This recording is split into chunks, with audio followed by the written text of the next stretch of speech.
اس میں کوئی نمایاں کمی نہیں آئی. اور آپ دیکھیں ان کا طریقہ یہ ہے کہ وہ متحدہ اپوزیشن کو ساتھ لے کر چلنا چاہتے ہیں. وہ حتی الامکان کوشش کر رہے ہیں کہ یہ جو فیصلے ہیں یہ اجتماعی طور پر ہوں تاکہ وہ اکیلے نہ رہ جائیں. حالانکہ جو دو بڑی جماعتیں ہیں تو ان کی شمولیت اس دھرنے میں کوئی زیادہ نہیں ہے، لیکن ان کے رہنما، ان کی پارٹیاں اور یہ جو اتحاد ہے یہ ابھی تک اکٹھا ہے. تو میرے خیال میں یہی ان کی کوشش ہے. لیکن چونکہ انہوں نے کافی بڑے بڑے دعوے کیے ہیں تو اس لیے ابھی وہ بآسانی نہیں جائیں گے. وہ دھرنے کا وقت بڑھا رہے ہیں اور وہ چاہتے ہیں کہ کچھ نہ کچھ حاصل کر کے واپس جائیں. رحیم اللہ یوسف سعید صاحب، اس میں یہاں پر بظاہر یہ نظر آتا ہے کہ اپوزیشن جماعتیں جو ہیں وہ بیک فٹ پر جا رہی ہیں، مولانا فضل الرحمان اکیلے فرنٹ فٹ پر کھڑے ہیں. اگر اس سچویشن کو تھوڑا براڈلی انالائز کریں تو جو ان کے مطالبات ہیں، کیونکہ بار بار جے یو آئی ایف اور اپوزیشن کہتی تھی پہلا اور آخری مطالبہ جو ہے وہ وزیر اعظم کا استعفیٰ ہے، اب کل سے اس سے تھوڑا بیک فٹ پہ جا رہے ہیں تو مطالبات اچیو ہوتے تو بظاہر نظر نہیں آ رہے.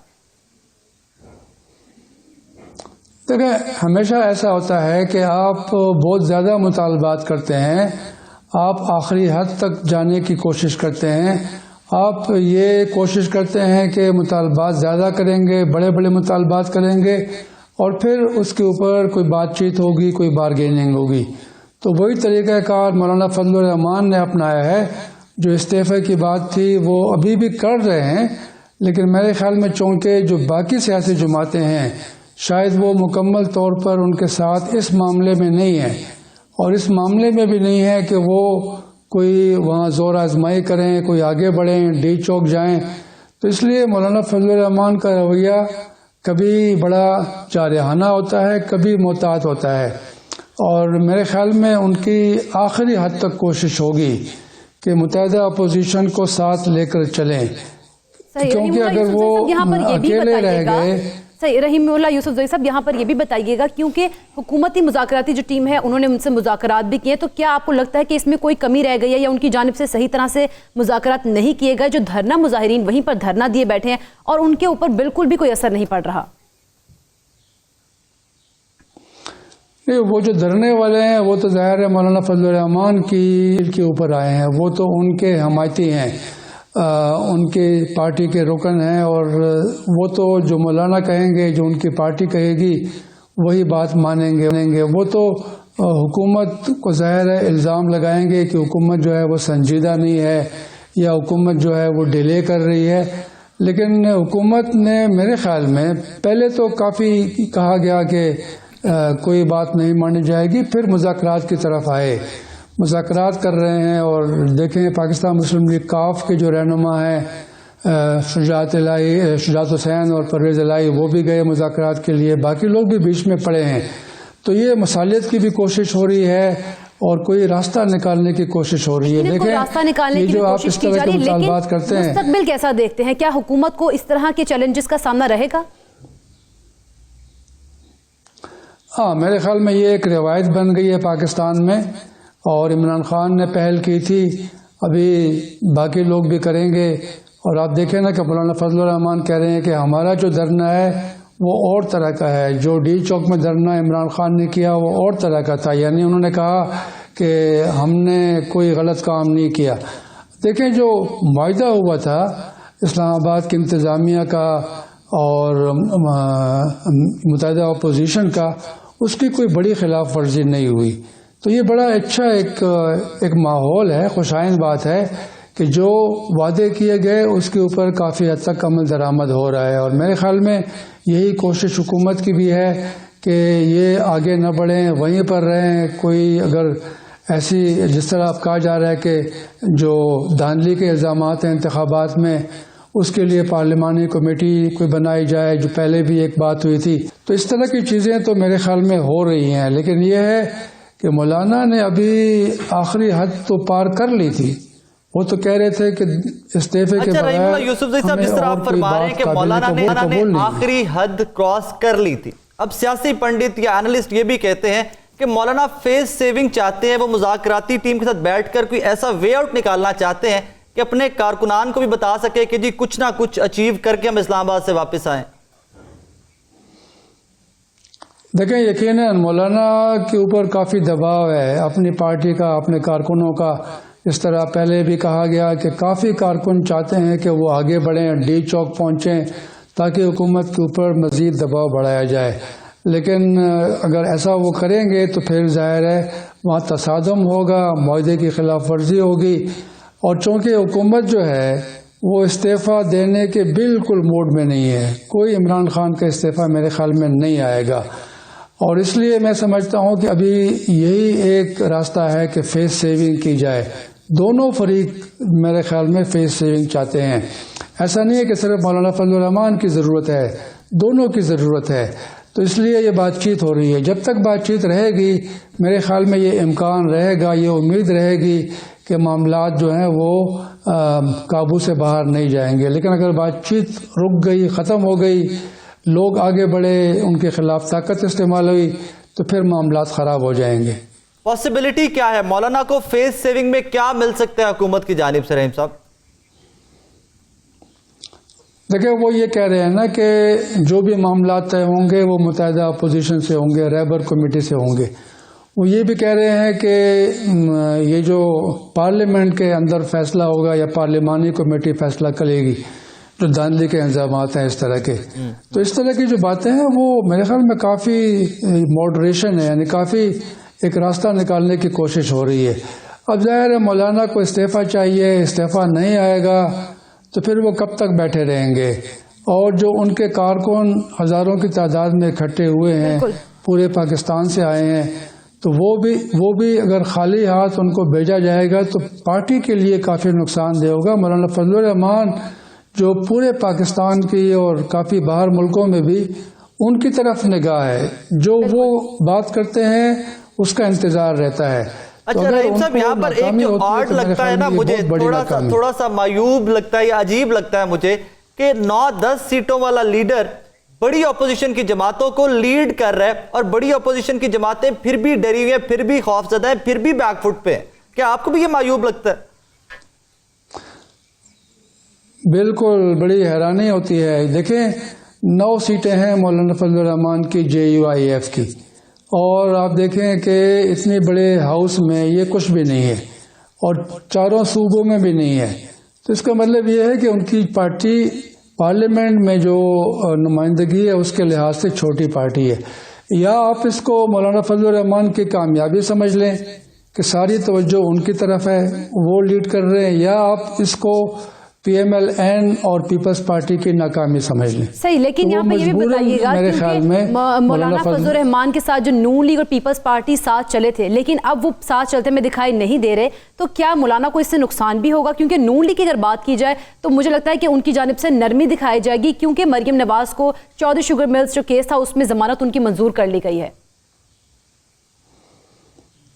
دیکھیں حکومت کے پاس کافی پتے ہیں، کافی طریقے ہیں. وہ چاہے تو کسی کو اوبلائج کر سکتے ہیں، ان کی جو مخالفت ہے اس کو نرم کر سکتے ہیں. مولانا فضل الرحمان کے پاس اتنے پتے نہیں ہیں، وہ صرف یہ ایک ہجوم لے کر آئے ہیں، اس کے بلبوتے کے اوپر وہ اپنے مطالبات منوانا چاہ رہے ہیں. لیکن یہ بڑی پارٹیاں آخر کب تک مولانا کے پیچھے چلیں گی؟ وہ چاہیں گے کہ مولانا ان کے پیچھے آئیں، ان کا ساتھ دیں. میرے خیال میں یہ 2 بڑی پارٹیاں فی الحال کسی بڑی تحریک کے لیے تیار نہیں ہیں، اس کی متحمل نہیں ہو سکتی. ان کے خلاف بے شمار کیسز ہیں، مقدمے ہیں، ان کے رہنما قید ہیں. تو ان کو ظاہر ہے اپنے حالات کے مطابق فیصلہ کرنا ہے. ان کا فیصلہ تصادم کرنے کا نہیں ہوگا، وہ ذرا احتیاط سے کام لیں گے. مولانا کو کچھ آخری کامنٹ آپ کا ایک چاہوں گا، یہ کیسا جمہوری رویہ ہے کہ ہم کوئی بھی بندہ اٹھے 5, 10, 20 ہزار لوگ اکٹھے کریں، اسلام آباد جا کے دھرنا دے دیں اور الیکٹڈ وزیر اعظم کا استعفیٰ ڈیمانڈ کریں. ماضی میں بھی ہم نے دیکھا 2-3 دھرنے ہو چکے ہیں. لیکن سر کس طرف یہ ملک بڑھ رہا ہے؟ کہتے ہیں کہ وقت کے ساتھ جمہوریت پنپتی ہے، ڈیموکریسی میچور ہوتی ہے. مجھے نہیں لگتا کہ ہم لوگ میچور ڈیموکریسی کی طرف بڑھ رہے ہیں. یقیناً آپ کی بات بالکل ٹھیک ہے، میں آپ سے متفق ہوں. یہ دھرنوں کی جو سیاست ہے، یہ آپ نے جس طرح کیا، کئی دھرنے ہوئے اور اس سے نقصان ہوا، اس سے غلط روایت پڑ گئی، اور وہ روایت جو ہے وہ ابھی اس کا اور لوگ بھی استعمال کر رہے ہیں. اب ظاہر ہے اگر کوئی بڑی پارٹی دھرنا دے گی تو اس میں ایک طاقت بھی ہوگی، اس کی نمائندگی ہوگی پارلیمنٹ میں، اسمبلیوں میں. اگر وہ استعفیٰ دے دیں تو حکومت دباؤ میں آئے گی.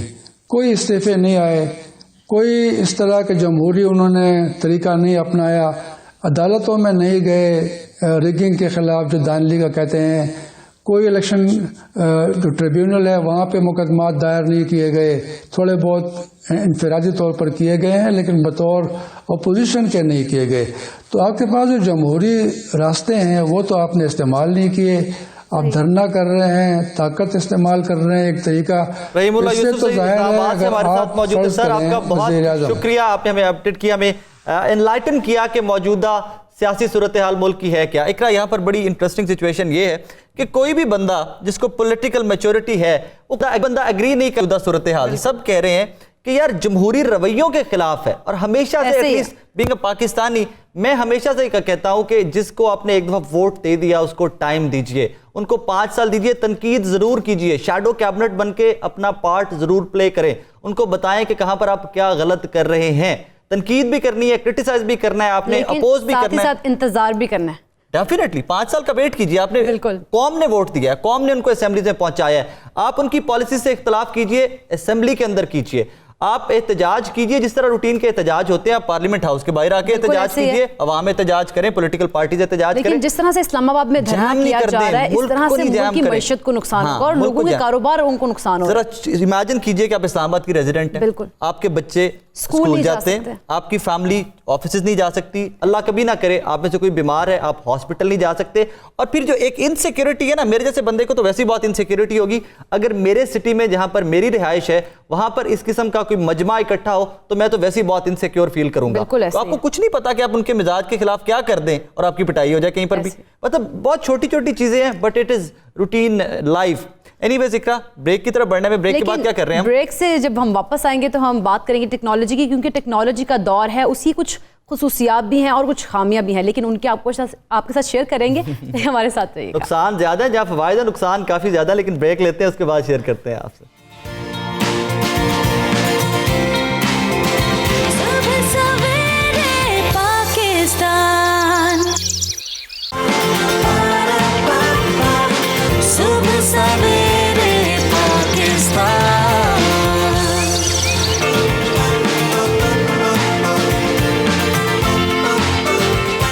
Welcome back. اور جیسے کہ ہم نے بریک پہ جانے سے پہلے آپ کو بتایا تھا کہ ہم ٹیکنالوجی پر بات کریں گے، کیونکہ ٹیکنالوجی کا دور ہے اور بچے بڑے سب لوگ ٹیکنالوجی کا بے تحاشا یوز کرتے ہیں، خاص طور پر موبائل فونز، ٹیبلیٹس وغیرہ، لیپ ٹاپ. ایک نیڈ آف لائف ہے کہ ہر بندے کے پاس موبائل فون، ٹیبلیٹ، لیپ ٹاپ ضروری ہے، کمپلسری ہے. لیکن اس کے کچھ نقصانات بھی ہیں اور کچھ فائدے. لیکن پروڈکٹ آئے گی تو بائی پروڈکٹ تو ساتھ لے کے آئے گی. ڈیفینیٹلی کوئی بھی کوئی فیسلٹی آئے گی تو وہ ساتھ اس کے نقصانات بھی ہوں گے جو وقت کے ساتھ ساتھ آپ کو اور مجھے سمجھ آتے ہیں. بہتر یہی ہوتا ہے کہ ہم اس کو وقت پہ سمجھ لیں، ذرا کیئرفل ہو جائیں. ناظرین اسی پہ mobile phone security, Android, make, آپ کے لیپ ٹاپس، ان کی سیکیورٹی کس حد تک سیکیور ہیں، آپ کو کس حد تک ان کا استعمال کرنا چاہیے، کیسے استعمال کرنا چاہیے. اور اقرا جو ایک بڑا ویلڈ پوائنٹ ابھی مجھے ریسنٹلی ایک دوست نے بتایا کہ یار موبائل فون جب چینج کرتے ہیں آپ تو موبائل فون بیچنا نہیں پرانا، just put that in some drawer, اپنے گھر میں رکھ دیجئے، اپنی فیملی ممبر کسی کو دے دیجئے، لیکن آپ نے بیچنا نہیں. لیکن بیچنا اگر ہے تو اس کی بھی کوئی طریقہ کار ہے.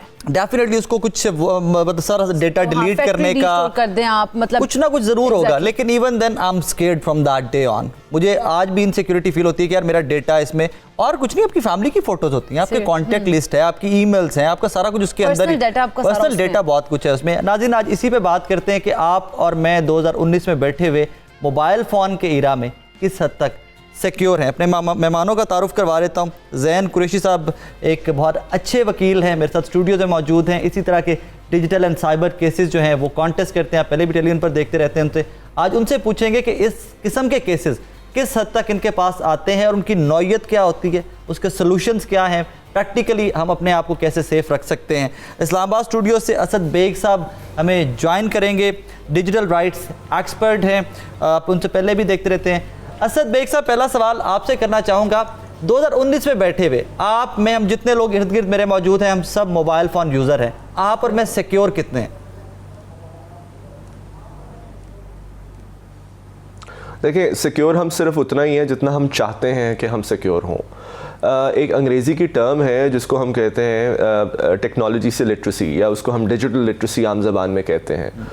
اور اس کا مطلب یہ ہے کہ آپ کو جو آپ ٹیکنالوجی استعمال کر رہے ہیں, جو آپ چیزیں استعمال کر رہے ہیں, پروڈکٹس یوز کر رہے ہیں, ان کا کتنا پتہ ہے, ان کے بارے میں آپ کو کتنا اتنا آپ نے ابھی بات کی کہ ٹیکنالوجی کا فائدہ اور نقصان ہے, تو آپ کو کتنا پتہ ہے کہ ان سے کیا فائدہ ہوگا اور کیا نقصان ہوگا. آپ گاڑی چلاتے ہیں فار انسٹنس رائٹ, اور اگر آپ کو یہی نہیں پتا کہ گاڑی کی بریک کہاں سے لگتی ہے, تو آپ خود سوچ لیں کہ اس کا فائدہ ہوگا آپ کو یا نقصان ہوگا. نقصان ہوگا. تو یہ جو کانسیپٹ ہے ڈیجیٹل لٹریسی کا, یہ ہم بہت دنوں سے کوشش کر رہے ہیں کہ لوگوں کو سمجھائیں کہ یار آپ کو بہت ضروری ہے کہ when you using a technology آپ کو پتہ ہو کہ اس کے فائدے نقصان کیا ہیں. انفارچونیٹلی لوگوں کا اس طرف دھیان نہیں جاتا, لیکن صرف تب جاتا ہے جب بہت دیر ہو چکی ہوتی ہے, جب ان کا کوئی نقصان ہو چکا ہوتا ہے, یا جب وہ پرہیپس ان کو لگتا ہے کہ ان کا کوئی ڈیٹا لیک ہو گیا, ہیک ہو گیا, تب وہ کہتے ہیں او مائی گاڈ, پھر وہ فائر فائٹنگ موڈ میں آ جاتے ہیں. لیکن انفارچونیٹلی اس وقت پھر کچھ ہو نہیں سکتا.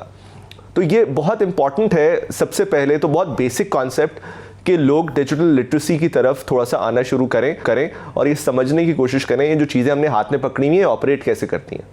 یہ چلتے پھرتے بام لگتے ہیں مجھے تو, جس طرح اب ریسنٹ کچھ ڈیولپمنٹس اس طرح کی ہوئی ہیں نیشنلی انٹرنیشنلی, کہ مجھے لگتا ہے ہم چلتے پھرتے بام ہاتھ میں لے کے چل رہے ہیں.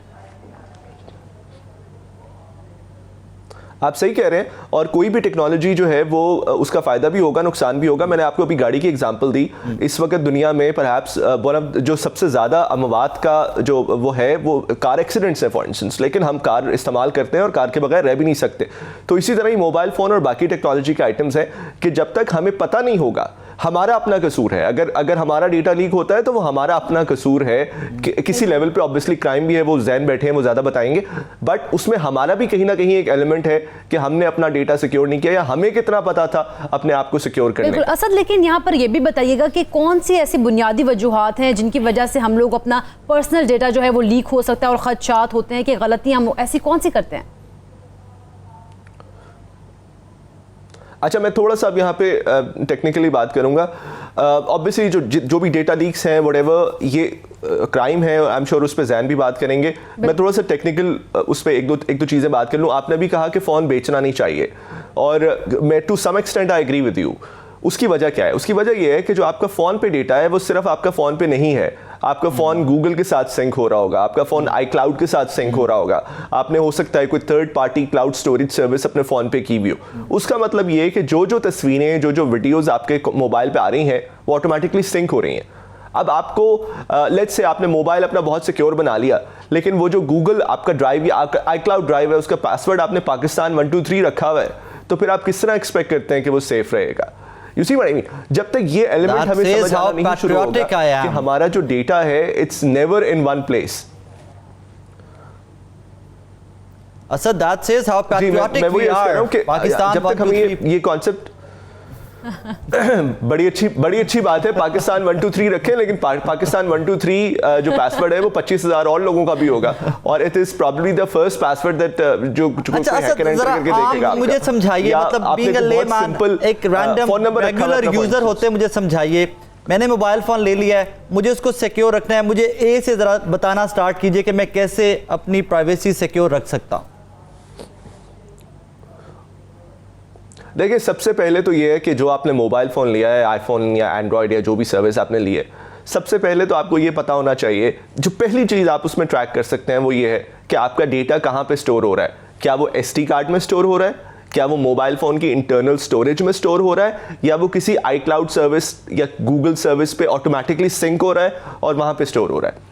یہ ان چیزوں کا ٹریک نمبر 1 رکھنا بہت ضروری ہے. اچھا اکثر اوقات یہ کرتے ہیں کہ کارڈ جو ہیں وہ اس فون میں ہی پڑے رہنے دیتے ہیں, فون ریسیٹ کرتے ہیں, اور وداؤٹ ریسیٹنگ دا کارڈ وہ کارڈ اندر رکھ کے ہی بیچ دیتے ہیں فون, اور پھر کہتے ہیں کہ ہمارا ڈیٹا لیک ہو گیا. بھائی وہ آپ کا کارڈ میں ڈیٹا تھا تو وہ لیک ہونا ہی تھا, انفارچونیٹلی اس کا اور کوئی طریقہ نہیں تھا. تو یہ جو چھوٹی چھوٹی چیزیں ہیں جب تک کہ ہمیں نہیں پتہ لگیں گی تب تک ہمارا ڈیٹا جو ہے وہ انفارچونیٹلی ایٹ رسک ہی رہے گا. چلیے ذرا زین سے بھی پوچھتے ہیں کہ کس قسم کے کیسز ان کو رپورٹ ہوتے ہیں, کس قسم کے کلائنٹس ان کے پاس آتے ہیں. زین, کس قسم کے کیسز آ رہے ہیں زیادہ آپ کے پاس؟ دیکھیے سب سے زیادہ جو کیسز آج کل آ رہے ہیں وہ یہی ہے کہ آبجیکشنیبل سٹف جو ہے وہ کسی نہ کسی شخص کا اپلوڈ کر دیا جاتا ہے. آبجیکشنیبل سٹف کے اندر نازیبا تصویریں بھی آ جاتی ہیں, نازیبا ویڈیوز بھی آ جاتی ہیں, اس میں سب سے پہلے میں سمجھتا ہوں ایک امپورٹنٹ چیز یہ ہے کہ آپ ایسا مٹیریل تیار ہی کیوں کرتے ہیں. نمبر 1 چیز یہ ہے. اور اگر تیار کر بھی دیا تو یہ آپ نے ٹرانسمٹ کیوں کیا. سب سے پہلے تو میں یہ سمجھتا ہوں کہ آج کی جنریشن کو یہ بتانا ہوگا. یہی تو سوال کا جواب ڈھونڈ رہے ہیں کہ ٹرانسمٹ ہو سکتا ہے نہ کیا ہو. جی بالکل. Hackers are there. بالکل. آپ کے فون کے ساتھ پتہ نہیں کون کون لوگ کیسے کیسے کنیکٹڈ ہیں, میرے جیسے بندے کو تو سمجھ ہی نہیں آتی.